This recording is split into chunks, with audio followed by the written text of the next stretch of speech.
Let's now speak to Jotaka Eaddy, who's the founder and CEO of Full Circle Strategies, a political strategist firm, joining us from Washington. Thank you for being with us.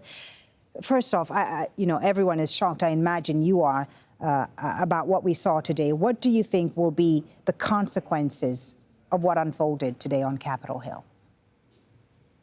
Well, first of all, I think it's clear what we're seeing happening in Washington, D.C. is a clear and ultimate attack on our democracy as a nation. It is sad.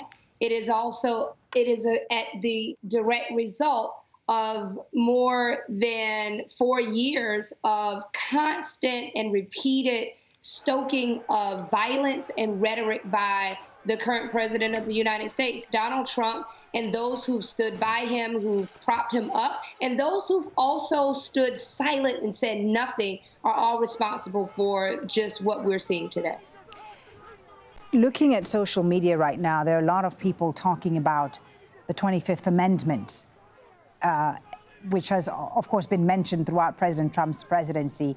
But today it seems that, the fact that it was, according to the Washington Post, Mike Pence that ordered the National Guard to step in and not the president himself.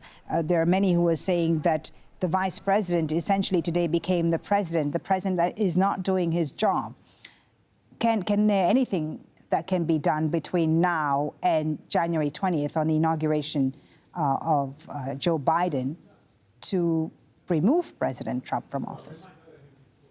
Well, I think one would argue that this president has long before today has really stepped away from the duties of being the president of all of the United States of America. I think there has been constant example after example after example of whether it has been lies or whether it's been stoking violence that has just violated just the sanctity of what it is means to be the president of the United States. We've already saw there have been reports that Congresswoman Omar has already began to draft articles of impeachment. I think there's an argument that this president has, lost touch with reality and what has happened today. Someone died today. I think it's important to note someone died today. No matter what side of the protest this woman was on, there was a death today. People listened to the president of the United States stoke rhetoric and violence. They marched and they stormed onto the United States Capitol while it was in session. And that is not protest. That is criminal behavior. That is criminal behavior. And it's important to note that when these folks came into this Capitol, it was a threat on our nation. Right. It was a threat on our democracy, and they need to be held responsible. But someone died as a result of the constant rhetoric that this president and those that have stood by him and those that have said nothing that they have put in place right now. Indeed, it's quite important that you say that and that you remind us that someone did indeed die today, a woman who was injured when Trump supporters stormed the Capitol building, died of her injuries. For a country like the United States that has so much experience in dealing with protesters and with violence, it took a long time for the security forces to intervene. I mean, we remember, of course, this summer when the Black Lives Matter protests were happening in D.C. Protesters were tear-gassed. They were removed very quickly and in a violent manner from, the premises, from near the White House and so on. It took much longer today to do that. How do you explain this? I think it's clear. It is racism and racial disparities that continue to rear their ugly head in the United States of America. I was having a conversation with a sister today, and she asked the question, and she knew the answer when she asked. She said, what would have happened had it been Black protesters? We know what would have happened. There would have been tear gas. There would have been riot police. There would have been riot trucks.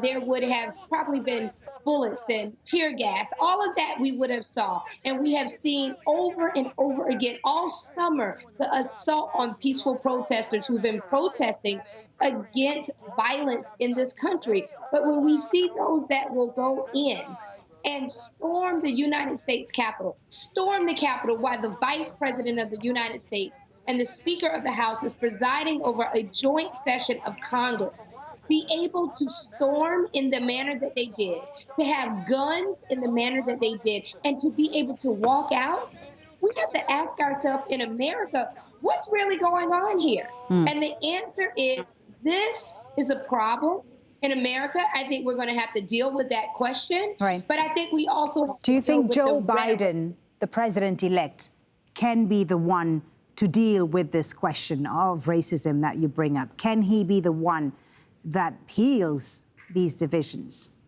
and solves these problems? Can. I think he absolutely can. I believe strongly that President-elect Joe Biden and Vice President-elect Kamala Harris will be what it is that we need in this nation to unite and to heal this nation. This nation has been torn apart by Donald Trump. This nation has been put to the brinks by the current president of the United States. And I am confident that President-elect Biden and Vice President-elect Kamala Harris will do everything in their power to unite and be leadership for all of America. They will speak to all of America. There is a lot of pain. There is a lot of hurt in this country, but also, let's be very real, there's a lot of racism and there's a lot of hate in this country too, and we have to deal with all of it. You mentioned Kamala Harris, of course, the first female vice president, but also an African-American. The message, of course, now that needs to be sent is one of unity that the Biden team and the Biden administration is going to have to send. When it comes to racism and African-Americans, is there a sense that this new administration can be the one to indeed address this issue in a successful manner? I certainly have hope that this administration will.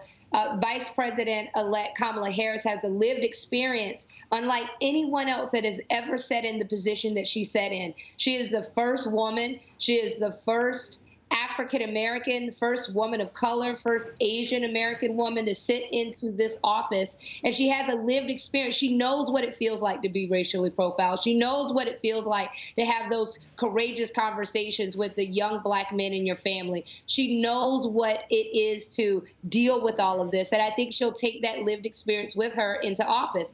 I think also President-elect Joe Biden, he is someone that has great empathy. He has a great passion for these issues, and we've already seen with a number of the appointments and some of the messaging and the policies that have been put out by this administration and this transition team that they are going to focus on racial justice. I think it is imperative that they do. I believe that there are many partners in this country that are ready and willing to stand with them in doing this, because clearly what we saw today the culmination of years and years of hatred, of rhetoric that has been stoked from the highest office in the land. And it's a tragedy. It's sad. It's embarrassing for us across the world to be viewed in this way. But it's a sad reality that we are in this moment in the United States. And it is our hope, and my personal hope, that this next administration will do the important work of healing this nation that has been torn by Donald Trump. Thank you so much, Jotaka Eaddy, for speaking to us about all this. We appreciate your time and your insight. Thank you. Thank you.